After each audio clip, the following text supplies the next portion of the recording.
Hello दोस्तों, आप सभी लोगों का स्वागत है आपके अपने यूट्यूब चैनल में। आइए देखते हैं इस वीडियो में आप लोगों के लिए मैं 10 इंपॉर्टेंट प्रॉब्लम्स लेके आया हूं जो आपकी लास्ट ईयर टीजीटी पीजीटी या जीएससी डीएसएसबी या जो भी हमारा झारखंड में स्टेट लेवल के जो एग्ज़ाम्स होते हैं उसमें ऑलरेडी ये क्वेश्चन पूछे जा चुके हैं और इन्हीं क्वेश्चन को मैं वन बाई वन इस वीडियो में डिस्कस करने वाला हूँ। साथ में आपको वेल एक्सप्लेनेशन भी दूंगा और उसके रिस्पेक्ट में जब भी ये आपको आगे आने वाली विगत जो भी हमारी टीजीटी पीजीटी या GSC LT grade other state के जो भी एग्ज़ाम हैं उसके अकॉर्डिंग ये आपके लिए बहुत ही इंपॉर्टेंट क्वेश्चन होने वाले हैं। चलिए देखते हैं विदाउट टाइम वेस्टिंग के क्वेश्चन नंबर फर्स्ट क्या है, find the sum. Question number first बोल रहा है कि find the sum of this series. मुझे इस सीरीज़ का सम फाइंड करना है। इस सीरीज़ का मतलब क्या है कि सबसे पहले मैं सीरीज़ को अरेंज करके रख लेता हूँ। सीरीज़ में r इज़ इक्वल टू 1 रखता हूँ तो इसकी वैल्यू आ जाएगी आपकी साइन स्क्वायर पाई बाई 18 और फिर इसकी second r is equal to 1 रखेंगे तो इसका वैल्यू आ जाएगा साइन स्क्वायर 2 पाई बाई 18 और प्लस इसी तरह अगर इसकी वैल्यू 3 रखेंगे तो साइन स्क्वायर 3 पाई बाई 18। यदि मैं डॉट डॉट लास्ट की बात करूं तो लास्ट टर्म्स हो जाएगा साइन स्क्वायर 9 पाई बाई 18। मुझे इस सीरीज़ का सम फाइंड करना है। अगर सम के लिए आप केयरफुली देखिए, ये जो फर्स्ट टर्म्स है, फर्स्ट टर्म्स को लास्ट सम को हम एक साथ लिख लेते हैं, यानी साइन स्क्वायर पाई ओवर 18, ठीक है, प्लस लास्ट वाला टर्म्स क्या है, sine square 9 pi by 18। Similarly ये जो सेकेंड टर्म्स है साइन स्क्वायर 2 पाई बाई 18 और लास्ट से सेकेंड टर्म्स होगा साइन स्क्वायर और ये आपका 8 पाई बाई 18 और प्लस इस तरह से डॉट डॉट जो भी हमारे टर्म्स होंगे उन सभी को हम अरेंज कर लेंगे। जो इसके बीच में एक मिड टर्म्स बचेगा, मिड टर्म्स होगा जब r इज़ इक्वल टू इसकी वैल्यू आप रखोगे 5। r इज़ इक्वल टू जब 5 वैल्यू रखोगे वो आपका r इज़ इक्वल टू 5, वहाँ पर इसकी वैल्यू आपकी जो भी है साइन स्क्वायर। अब इसी तरह से आप डॉट डॉट करके रख लीजिए। मैं सबसे पहले इस टर्म्स को ऐसा ही लिखा रहता हूँ, सेकंड वाले टर्म्स जो भी हमारे आ रहे हैं उनको मैं अरेंज कर ले रहा हूँ। सेकंड टर्म्स को अरेंज करने के लिए क्या, देखो फर्स्ट टर्म्स को मैंने ऐसे ही रख दिया है, ठीक है, फर्स्ट टर्म्स को रख दिया। सेकंड टर्म्स को मैं अरेंज कर रहा हूँ। अरेंज करने का मतलब इसको लिख सकता हूँ पाई बाई 2 माइनस का पाई ओवर 18। बस यही समझना है इस प्रॉब्लम में, इसके बाद कुछ भी नहीं है, सब सिंपल है। इसी तरह से सेकंड प्रॉब्लम है, इसको हम एज ए मतलब सेकंड टर्म्स इसको एज अ टीज रख रहे हैं, बट लास्ट से जो सेकंड टर्म्स है उसको मैं अरेंज कर रहा हूँ किस तरह से, 5/2 माइनस का फिर आपका ये 2 पाई बाई 80। अगर ये समझ में आ गए, इस तरह से डॉट डॉट जो हमारे सभी टर्म्स बनेंगे उनको मैं 1 बाई 1 करके अरेंज करके रख लूँगा। तो अब केयरफुली देखिए, मैं दो के पेयर बना रहा हूँ। इसका वैल्यू क्या लिखा है, इसका वैल्यू लिख रखा है, देखो इसका वैल्यू आपका साइन स्क्वायर पाई ओवर 18 है।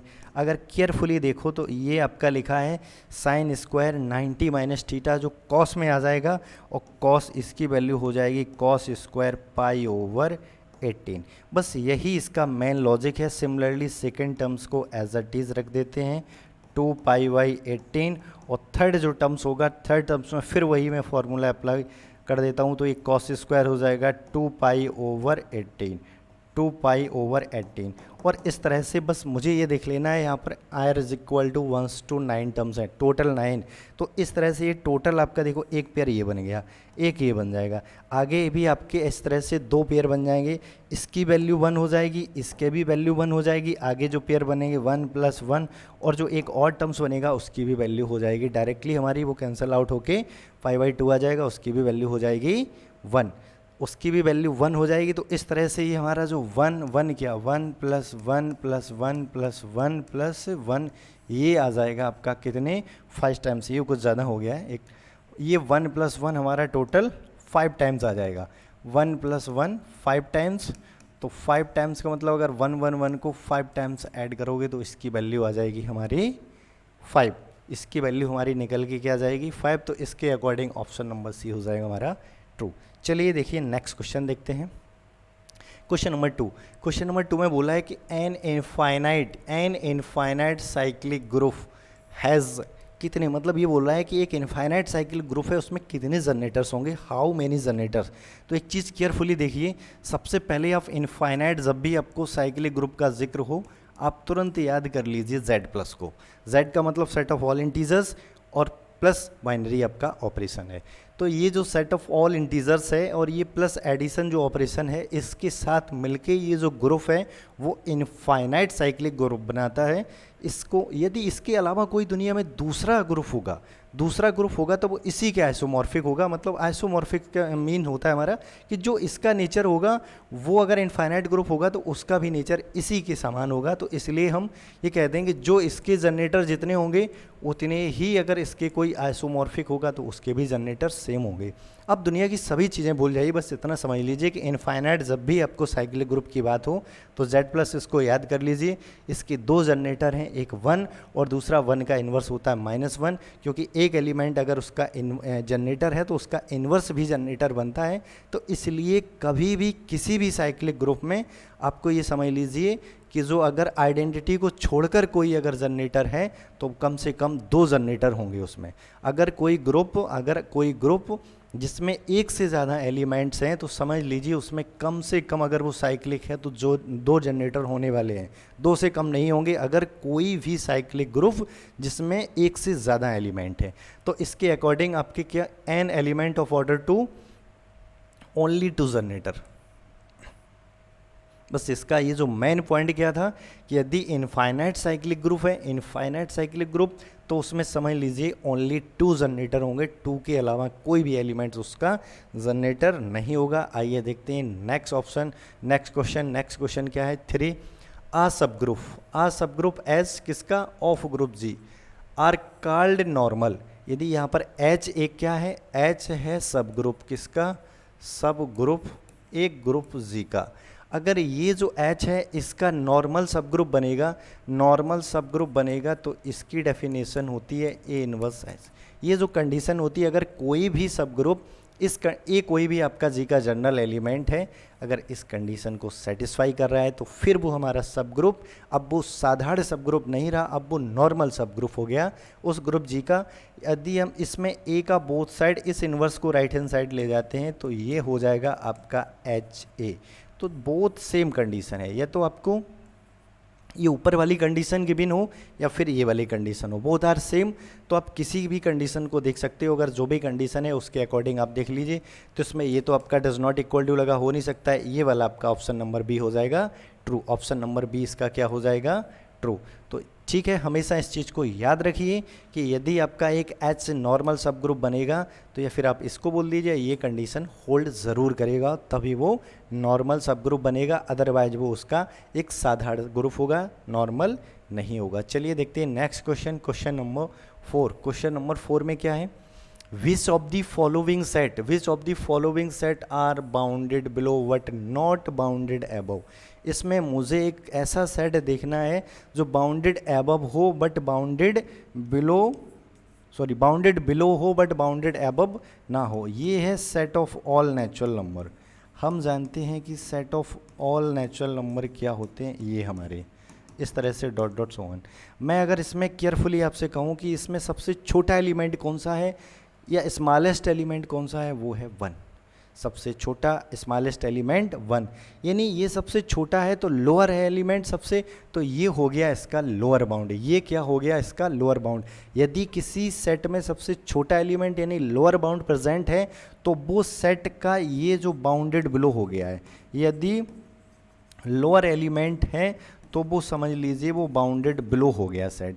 अब हम आगे चल के देखते हैं कि इसका सबसे बड़ा एलिमेंट कौन सा होगा। सबसे बड़ा एलिमेंट हम डिफाइन नहीं कर सकते इस सेट का, यानी सबसे बड़ा एलिमेंट पता नहीं है तो जो अबव बाउंड्री है वो मुझे एग्जिस्ट नहीं है, तो मैं कहूँगा कि ये बाउंडेड अबव नहीं है। सबसे बड़ी पता नहीं है बाउंड्री, तो नॉट बाउंडेड अबव। ये क्या, not bounded above, not bounded above.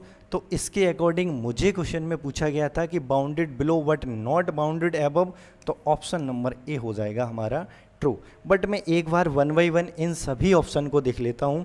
Set of integers हम सभी लोग जानते हैं कि सेट ऑफ इंटीजर्स जो z होता है वो क्या होता है, इस तरह से उसमें माइनस के भी और प्लस के भी इंटीजर इंक्लूड होते हैं ये। अब अगर हम केयरफुली देखें तो माइनस डॉट डॉट, जैसे ही माइनस हम पीछे जाते हैं तो वैल्यू जो हमारी नंबर है वैल्यू है वो छोटी होती चली जाती है। तो इस तरह से हम माइनस साइड अगर केयरफुली देखें तो सबसे छोटा वैल्यू, हमें सबसे छोटा इंटीजर पता नहीं है, क्योंकि जैसे ये माइनस ये इधर इन्फिनिटी की ओर बढ़ेंगे तो यहाँ पर मुझे पता नहीं है कि सबसे छोटा कौन सा इंटीजर है, तो इसका मतलब इसकी लोअर बाउंड भी पता नहीं है। और इसमें सबसे आगे हम कहाँ तक इस इंटीजर को ले जा सकते हैं, सबसे बड़ी वैल्यू वो भी डिफाइन नहीं है, तो इसका अपर बाउंड भी मुझे पता नहीं है। कि बाउंड का मतलब होता है कि ये बाउंड है, मतलब उन दोनों के बीच में बंधा है, एक दो ऐसे एलिमेंट मिल जाएं जिसके बीच में इस सेट के सारे एलिमेंट पड़े हों। तो मुझे यहाँ पर कोई भी एलिमेंट ऐसा नहीं है जिन दो एलिमेंट्स के बीच में सारे इंटीजर्स आ जाएं। आप कोई भी एक इंटीजर्स बोलोगे मैं उससे बड़ा इंटीजर्स बोल दूंगा आपको, कोई भी आप छोटा इंटीजर्स बोलोगे मैं उससे छोटा इंटीजर आपको डिफाइन कर दूंगा। तो दैट मीन इसका ना लोअर बाउंड इसकी पता है और ना इसकी अपर बाउंड पता है। जब ना ही लोअर बाउंड पता है ना ही अपर बाउंड, तो इसको बोलते हैं neither bounded below nor bounded above. अब हम एक इक्वेशन जानते हैं, हम बड़ा खूबसूरत सा इक्वेशन है, ये हमेशा आपको याद रहना चाहिए। और जो भी मैथमेटिक्स से अब अगर हायर लेवल में आप किसी भी एग्ज़ाम की प्रिपरेशन कर रहे हो तो इस इक्वेशन को हमेशा याद होना चाहिए आपको।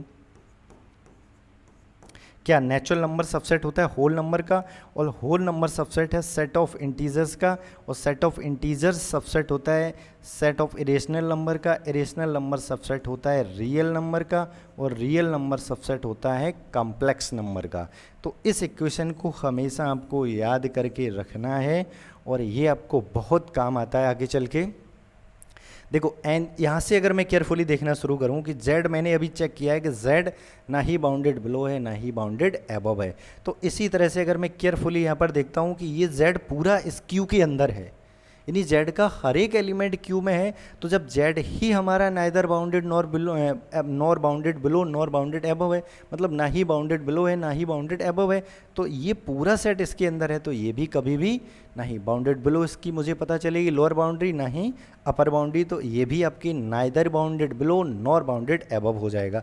सिमिलरली ये जब इसमें है, यानी पूरा आपका सेट ऑफ रैशनल नंबर है, यानी परमेय संख्या, ये आपके रियल नंबर वास्तविक संख्याओं का समुच्चय है, तो यानी प्रत्येक ये वैल्यू इसके एवरी एलिमेंट इसमें होंगे, तो इसका मतलब ये भी इसमें होंगे, तो ये भी हमारा neither bounded below nor bounded above हो जाएगा। इसी तरह से हम आगे भी डिफाइन कर सकते हैं।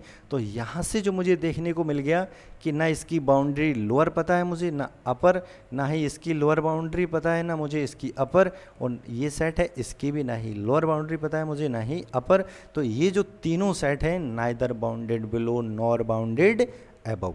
तो इस तरह से ऑप्शन नंबर हमारा ए हो गया है ट्रू। आइए चलिए देखते हैं नेक्स्ट क्वेश्चन, क्वेश्चन नंबर क्या 5। क्वेश्चन नंबर 5 में क्या है कि how many generator does of a cyclic. देखो यहाँ पर इस चीज़ को फोकस करना है, ये साइक्लिक ग्रुप पूछा है मुझे कि एक साइक्लिक ग्रुप है, इसमें कितने ऑर्डर होंगे, कितने जनरेटर्स होंगे यदि इसका ऑर्डर कितना है n। यदि आपका एक साइक्लिक, यहाँ पर एक ग्रुप है जी, क्या है आपका एक साइक्लिक ग्रुप है, और जिसका जो ऑर्डर का मतलब होता है, या फिर इसमें हम ऑर्डर को ऐसे भी डिनोटेड करते हैं कि उस ग्रुप में कितने एलिमेंट्स हैं। इसमें n एलिमेंट्स हैं, सपोज एक ग्रुप में n एलिमेंट का मतलब कोई फाइनाइट नंबर ऑफ एलिमेंट्स हैं n। उसके बाद मैं इसके जनरेटर पूछ रहा हूँ आपको, हाउ मैनी जनरेटर्स। तो इसके लिए आप हमेशा याद रखना नंबर ऑफ जनरेटर होते हैं 5n, जहाँ पर फाई क्या है, फाई यूलर टोसेंट फंक्शन है, या फाई यूलर फंक्शन बोलते हैं इसको। और इसमें कौन से एलिमेंट्स आते हैं, इसमें वो सभी एलिमेंट्स आते हैं जो इस n के साथ होंगे रिलेटिवली प्राइम, यानी n का, और इसके अंदर वो सभी एलिमेंट्स, सपोज इसके अंदर कौन से आएंगे, ये जो क्या होता है set of all relatively prime to n, मतलब इस सेट में जो एलिमेंट्स आएंगे वो क्या होंगे, वो सभी एलिमेंट्स होंगे जो n के साथ रिलेटिवली प्राइम होंगे। या सिंपल लैंग्वेज में आपसे बोलूं कि n का यहाँ पर इस पोजीशन पे वो सभी एलिमेंट्स आएंगे जिसका n के साथ GCD ग्रेटेस्ट कॉमन जो डिवाइज़र है वो 1 होगा, या जिसको HCF भी समझ सकते हो आप, HCF हमारा 1 होगा, वो सभी आएंगे। जैसे इसको समझने के लिए मैं छोटा सा एक काउंटर एग्जांपल ले रहा हूँ जिससे और बेटर वे में समझ में आ जाए। जैसे मैंने एक ग्रुप लिया Z, जिसमें 8 एलिमेंट हैं, तो इसके कितने जनरेटर होंगे, how many generator off this group. समझना इसको केयरफुली, हमें बस ये देखना है कि इसके जनरेटर होने के लिए वो एलिमेंट ढूंढने होंगे जो यहाँ पर n की जगह आप 8 को रख दे, और फिर यहाँ पर 1 बाई 1 करके हम एलिमेंट्स रखेंगे जिनका GCD 1 हो। देखो 8 का 1 का GCD 1 होगा, फिर उसी 2 का GCD 8 और 2 का GCD 2 आ जाएगा, तो वो इसमें जनरेटर्स में शामिल नहीं होगा। बट अगर 8 का और 3 का GCD हम देखेंगे तो 1 आ जाएगा। 8 और 3 में 1 के अलावा कुछ भी कॉमन नहीं है। अगर 5 देखूँ मैं तो 8 और 5 में भी 1 के अलावा कुछ भी कॉमन नहीं है, तो 5 भी जनरेटर बन जाएगा। इसी तरह से 7 भी इसका जनरेटर बन जाएगा। तो टोटल अगर किसी ग्रुप में 8 एलिमेंट्स हैं तो उसके जो टोटल जनरेटर्स कौन कौन से 4 जनरेटर्स हो सकते हैं, उसके टोटल 4 जनरेटर्स हो सकते हैं। अब ये जो हमारे जनरेटर मैंने कॉमन सेंस के लिए आपको समझाने के लिए बता दिया है, बट ये उसके एलिमेंट वो ग्रुप के नेचर पर डिपेंड करते हैं। आपको बट ये ध्यान रखना है कि जो ऑर्डर है, ऑर्डर के साथ वो कौन कौन से इंटीजर्स होंगे जिनका GCD 1 होगा, और जितने इंटीजर्स होंगे वही इसके कहलाएंगे जनरेटर। तो इस तरह से जो हमारा क्वेश्चन था कि यदि किसी ग्रुप का ऑर्डर n है तो उसमें कितने जनरेटर्स होंगे, तो वो जनरेटर्स होंगे set of all relatively prime to n। मान लो कि m हो गए, मतलब जो भी अगर n के साथ, देखो कभी भी किसी भी संख्या आप लो उसका रिलेटिवली प्राइम n नहीं हो सकता है। कोई भी आप संख्या ले लो और उसके साथ अब वो संख्याएं ढूंढिए जो उसके साथ रिलेटिवली प्राइम हो, नहीं उनका GCD 1 हो, तो वो n कभी नहीं हो सकता है। तो इसके अकॉर्डिंग ये ऑप्शन तो आपका ट्रू हो ही नहीं सकता है।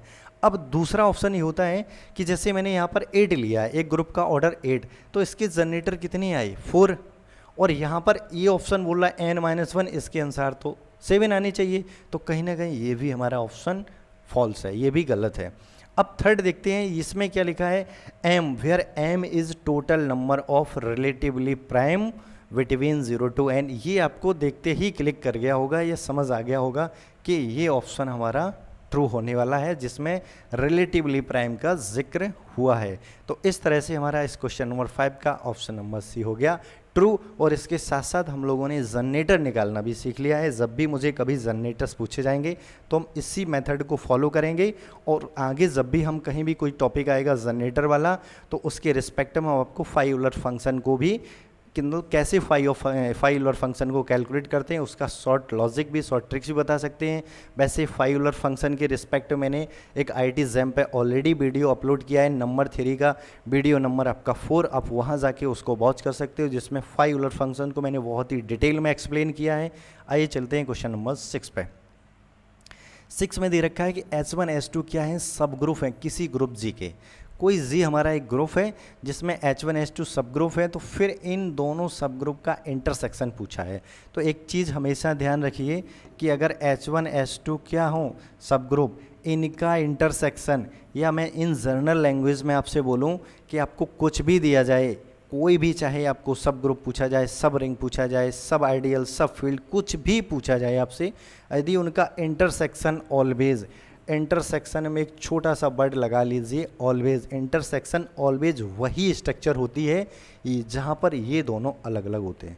कुछ भी आपको मिल जाए तो इंटरसेक्शन में आपको वही बोल देना है। जैसे H1 H2 सब ग्रुप है तो इनका इंटरसेक्शन भी सब ग्रुप होगा, ये G के सब ग्रुप है तो इंटरसेक्शन भी G का सब ग्रुप होगा। यदि इसके यूनियन की बात करूं कि H1 H2 2 सब ग्रुप हैं तो इनका यूनियन क्या होगा। देखो H1 H2 2 सब ग्रुप हैं तो इनका यूनियन का सब ग्रुप बनेगा या नहीं बनेगा, इस चीज़ को देखते हैं। देखो इनका यूनियन सब ग्रुप सिर्फ एक कंडीशन में बनता है, इनका सब ग्रुप सिर्फ और सिर्फ एक कंडीशन में बनता है कि ये तो H1 H2 में बिलोंग कर रहा हो और H2 H1 में, यानी पहला दूसरे का सबसेट हो या दूसरा पहले का सबसेट हो। इस केस में केवल इसका ये यूनियन सब ग्रुप बनेगा, otherwise it is not, otherwise it is not सब ग्रुप। मतलब यूनियन सब ग्रुप होगा तो पहला दूसरे का सबसेट होगा या दूसरा पहले का, दो में से एक कंडीशन ज़रूर ये सेटिस्फाई करेगा, तभी जाके ये हमारा यूनियन सब ग्रुप बनेगा। लेकिन इंटरसेक्शन हमेशा इंटरसेक्शन ऑलवेज सब ग्रुप बनता है, तो इसके अकॉर्डिंग ऑप्शन नंबर सी हो गया ट्रू। और ये जो आपका इंटरसेक्शन यूनियन का टॉपिक आपको समझ आया होगा। आइए देखते हैं नेक्स्ट क्वेश्चन को, क्वेश्चन नंबर 7। क्वेश्चन नंबर 7 की कहानी पढ़ते हैं। 7 में क्या दे रखा है कि एवरी बाउंडेड इनफाइनाइट, देखो कोई भी बाउंडेड है, इनफाइनाइट सबसेट है, कोई भी बाउंडेड है और इनफाइनाइट सबसेट है आर का, then has at least one limit point और this result is known as ये केयरफुली देखिए, इसका स्टेटमेंट मैं आपको अगेन रीराइट कर रहा हूँ कि कोई भी आपके पास एक इनफाइनाइट बाउंडेड सबसेट है रियल नंबर का, तो ये जो स्टेटमेंट है, ये स्टेटमेंट कहलाता है आपका वॉल्जानो-वेस्ट्रास थ्योरम। इसको शॉर्ट में वॉल्जानो-वेस्ट्रास थ्योरम को VWT भी बोलते हैं। ये हमेशा ध्यान रखो, VWT थ्योरम का स्टेटमेंट लिखा हुआ है जो बताता है कि अगर कोई इनफाइनाइट सेट है और बाउंडेड भी है, तो उसके अंदर कम से कम एक सबसेट ज़रूर होगा, जो मैथमेटिक्स का या रियल एनालिसिस का अपने आप में बहुत ही इम्पोर्टेंट स्टेटमेंट है। आगे फर्दर जब भी मैं रियल एनालिसिस अपने IIT-JAM प्लेटफॉर्म पे या IIT-JAM प्लेलिस्ट पे रियल एनालिसिस का सिलेबस जब भी मैं वहाँ पर अपलोड करूँगा या उसके वीडियोस अपलोड करूँगा, तो वहाँ पर जो आपका डेडिकाइंड-कैंटर थ्योरम है या कैंटर थ्योरम है, जोबी-बोल्जानो थ्योरम, वॉल्जानो-वेस्ट्रास थ्योरम, इसको हम डिटेल में वहाँ पर डिस्कस करेंगे। बट यहाँ पर बस इतना समझ लेते हैं कि ये स्टेटमेंट क्या है, वॉल्जानो-वेस्ट्रास थ्योरम का स्टेटमेंट। इसके according option number C is true. चलिए देखते हैं नेक्स्ट क्वेश्चन क्या है हमारा। क्वेश्चन नंबर 8 में क्या दे रखा है, ABX। सिंपल सा क्वेश्चन है, इसमें दे रखा है मुझे AXB is equal to B, और जहाँ पर AXB क्या है, कोई ग्रुप है G, उसके एलिमेंट है। यदि G कोई हमारा ग्रुप है, एक चीज़ ध्यान रखो कि G ग्रुप है तो ये 4 प्रॉपर्टी सेटिस्फाई कर रहा है। पहली क्लोजर, एसोसिएटिव, तीसरी एग्जिस्टेंस ऑफ आइडेंटिटी, चौथी एग्जिस्टेंस ऑफ इनवर्स। यदि इनवर्स प्रॉपर्टी सेटिस्फाई कर रहा है, इसका मतलब प्रत्येक एलिमेंट का इनवर्स उसके अंदर एग्जिस्ट होगा, तो हम इनवर्स कहीं भी यूज कर सकते हैं। देखो इसमें हम बोथ साइड क्या कर देते हैं, V इनवर्स से इसका मल्टीप्लाई कर देते हैं V इनवर्स से, तो ये जो आपका AX और ये हो जाएगा V इनवर्स, और ये भी right hand side V inverse. और किसी भी एलिमेंट का उसके इन्वर्स के साथ अगर आप उसे ऑपरेट कर रहे हो, मल्टीप्लाई कर रहे हो, तो वो हो जाता है आइडेंटिटी। तो इस तरह से ये हो जाएगा आइडेंटिटी और राइट हैंड साइड भी हो जाएगा आइडेंटिटी। और आइडेंटिटी का किसी भी आप एलिमेंट्स में मल्टीप्लाई करोगे हमेशा वही एलिमेंट्स आता है, तो AX इज इक्वल टू आ गया E। मुझे पूछी है वैल्यू X की, यहाँ पर ये क्या होगा, X की वैल्यू पूछी है, तो मैं फिर से A इनवर्स का मल्टीप्लाई कर दे रहा हूँ बोथ साइड, ये A इनवर्स E। तो यहाँ से A, देखो आइडेंटिटी का किसी में भी मल्टीप्लाई करोगे वही एलिमेंट रहने वाला है, और यहाँ पर A इंटू ए, ये आपका A इनवर्स इंटू A, ये आइडेंटिटी हो जाएगा। आइडेंटिटी का X में मल्टीप्लाई करोगे तो वो आपका आ जाएगा X। तो इस तरह से X की वैल्यू निकल के आई हमारी A इनवर्स।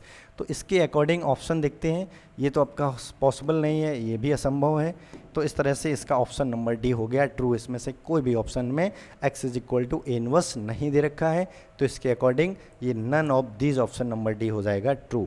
तो ये सिंपल सा कॉन्सेप्ट है, बस मल्टीप्लाइकेशन जो भी आइडेंटिटी में आपका existence of identity, existence of inverse की जो बेसिक प्रॉपर्टी है, ओनली 2 प्रॉपर्टी को मैंने फॉलो किया है इसके अकॉर्डिंग। अब चलिए देखते हैं नेक्स्ट क्वेश्चन नंबर 9। इसमें क्या दे रखा है, the digits units plus of this, मतलब यहाँ पर इस क्वेश्चन में पूछ रखा है मुझसे कि ये जो भी मुझे नंबर दे रखा है 237 यानी 237 की पावर 610 610, इसका यूनिट डिजिट्स क्या होगा, यानी इसकी हम अगर पावर कैलकुलेट करें तो लास्ट में जो यूनिट डिजिट्स आएगा, देखो इधर जितने भी डिजिट्स होंगे मुझे कोई मतलब नहीं, लास्ट जो आपका यूनिट प्लेस पे जो आपका डिजिट्स आएगा मुझे केवल वो बताना है, उस पर फोकस करना है। तो इसके लिए आइए मैं आपको एक सिंपल सा कॉन्सेप्ट समझाता हूँ। देखो लास्ट, सबसे पहले मुझे ये देखिए कि इसका लास्ट डिजिट क्या है। लास्ट डिजिट्स है 7, 7 की पावर 1 7, 7 की पावर 2 9, 7 की पावर 3, 7 की पावर 4, 7 की पावर 4 1। और इसके बाद अगर 7 की पावर में 5 करता हूँ तो 7 आएगा, 7 की पावर 6 करता हूँ तो 9। इसी तरह से यहाँ से ये होने लगेंगे रिपीट। बस मुझे यहाँ पर ये ध्यान देना है कि जहाँ से रिपीट होने लगे वहाँ से मैं छोड़ दूँगा इसको। अब देखते हैं कि 7 की पावर 4 टाइम्स करने के बाद इसके ये जो यूनिट प्लेस पे जो डिजिट्स हैं वो रिपीट होना स्टार्ट हो गए हैं, तो इधर इनको मैं लीव कर देता हूँ, छोड़ देता हूँ जहाँ से रिपीटेशन आ जाता है। कितनी आपकी 7 पावर करने पर, 7 की पावर करने पर ये रिपीट हो रहा है 4 पावर करने पर। तो ये जो भी हमारा पावर है इस पावर को आप डिवाइड कर दीजिए किससे, 4 से। क्या लिख रहा हूँ भाई मैं, इसकी जो पावर है पावर को किससे डिवाइड कर दो, 4 से। और डिवाइड करने के बाद आपको ध्यान देना है कि शेषफल क्या होगा, रिमाइंडर क्या होगा। शेषफल अगर आप देखिए ध्यान से, इसको इससे डिवाइड करोगे तो ये आपका इसका देखो 1 और फिर यहाँ पर 2, 21 यानी 5 और 10 2। यहाँ पर इसका देखो इतने टाइम्स डिवाइडेशन होगा, भाग जाएगा और शेषफल आएगा 2। शेषफल भी आएगा इसका 2। अब मुझे केवल ये फोकस करना है कि ये कितनी बार डिवाइडेशन हो रहा है, कितनी बार भाग जा रहा है, कोई मतलब नहीं। मुझे केवल इसके शेषफल यानी रिमाइंडर को फोकस करना। रिमाइंडर है 2। अब देखिए 7 की पावर 2 करने पर उसके सामने यूनिट डिजिट्स कौन सा आ रहा है, 9। तो इसका जो होल जो हमें ये नंबर्स दे रखा है इसका भी यूनिट डिजिट्स होने वाला है 9। तो इसके अकॉर्डिंग ऑप्शन नंबर हो जाएगा ट्रू। इस तरह से हम 1 बाई 1 करके सभी नंबर्स जिनके डिजिट्स लास्ट में 1 2 3 4 5 6 7 8 9 सभी के लिए इस तरह से हम एक मेथड बना लेंगे और फिर उसका शॉर्ट हैंड बना लेते हैं कि किस नंबर में, जैसे कि 4 का है, 2 का है, इसमें अगर लास्ट में 4 हो या 2 हो या आपका 7 है तो इसमें अगर लास्ट में अगर आपको जो भी डिजिट्स है उसकी पावर आप करने पर एक बार इस तरह का पीरियड जनरेट कर लीजिए और फिर उसका शॉर्ट हैंड हमेशा बना के रख लीजिए। जब भी एग्ज़ाम में आ जाए तो मुझे इस प्रोसेस को फॉलो नहीं करना होता है, सीधा मुझे याद रहना चाहिए कि इसकी पावर 4 करने पर ये रिपीट्स होता है, तो सीधा जो पावर है उस पावर में 4 से डिवाइड कीजिए, जो शेषफल आ जाए वो 7 की पावर करके उसका यूनिट डिजिट्स निकाल लीजिए। तो इस तरह से इसका ऑप्शन ए हो गया ट्रू। आइए चलिए देखते हैं इस वीडियो का इस सेक्शन का last question in question number 10। Question number 10 क्या है कि इन अ ग्रुप जी कोमा ओ। देखो ये जो ग्रुप है यहाँ पर ग्रुप क्या है, जी नॉन एम्प्टी सेट है और ये जो ओ लिखा है ये बाइनरी ऑपरेशन है। देखो ये जो हमारा नॉन एम्प्टी सेट और ये ऑपरेशन दोनों मिलके हमारा बनाते हैं ग्रुप। तो ये जो ग्रुप लिखा है इसमें बोला है कि एन एलिमेंट ऑफ 30 ऑर्डर। इसमें क्या है कि इन्होंने कहा है कि कोई भी एक एलिमेंट से इस ग्रुप का ऑर्डर समझ लीजिए 30 है, उसके बाद मुझे निकालना है ए की पावर 18। यानी इसके अंदर कोई एक एलिमेंट 30 ऑर्डर का है, उसके बाद मुझे ए की पावर 18 होगा, ये जो एक एलिमेंट है उस ग्रुप का इसका ऑर्डर निकालना है। तो इसके लिए आप सब कुछ भूल जाइए, बस इतना ध्यान रखिए कि ए की पावर कितना है, 8। अब इसमें हम 1 बाई 1 करके इन सभी का मल्टीप्लाई करके मैं ये देखता हूँ कि कब ये डिवाइड 30 से डिवाइड कब होगा। बट एक चीज़ और केयरफुली रखना है मुझे कि सबसे छोटा नंबर सबसे पहले देखते हैं, लीस्ट वाला। जैसे 5 है, 5 को यहाँ रखा मैंने और ये हो गया जाके 19 और 19 3 से डिविजिबल है। तो इस तरह से जो आपका ये जो 5 है यानी इसका ऑर्डर कितना हो जाएगा, ऑर्डर ऑफ ए की पावर 18 इज इक्वल टू 5। तो इसके अकॉर्डिंग ऑप्शन नंबर हो जाएगा हमारा सी इज ट्रू। बट यहाँ पर एक केयरफुली आप लोगों को ये देखना है कि जैसे 5 करने पर भी ये 19 आ रहा है जो 13 से डिविजिबल है, और यदि मैं इसकी पावर अगर 30 कर रहा हूँ, 30 का इसमें मल्टीप्लाई कर रहा हूँ 18 में, तब भी ये 19 से 30 से डिविजिबल हो जाएगा। लेकिन मुझे देखना है कि सबसे छोटा लीस्ट वाला, सबसे छोटी कौन सी संख्या है जिससे का मल्टीप्लाई करने पर ये 13 से डिविजिबल हो जाए। तो मुझे लीस्ट को फोकस करना है, जो सबसे छोटी होगी वही इस एलिमेंट का ऑर्डर होगा। तो इसके अकॉर्डिंग इसका ऑप्शन नंबर सी हो जाएगा ट्रू।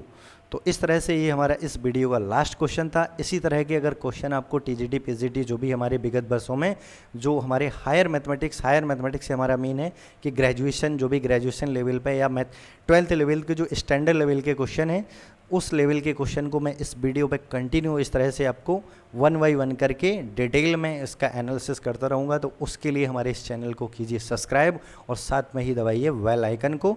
और इस तरह से मैं आपको कंटिन्यू अपने इस प्लेटफॉर्म पे इंपॉर्टेंट प्रॉब्लम डेली अभी 10 प्रॉब्लम लेके आ रहा हूँ। इन फ्यूचर मैं इस प्रॉब्लम को इंक्रीज़ भी करूँगा 20-30 इस तरह से आगे। फिर जो भी हमारे लास्ट ईयर क्वेश्चन पेपर हैं उसको 1 बाई 1 करके क्वेश्चन पेपर को भी एनालिसिस करेंगे, नहीं पूरा सॉल्व करेंगे। तो तब तक के लिए बने रहिए हमारे इस चैनल पर। Thanks for watching.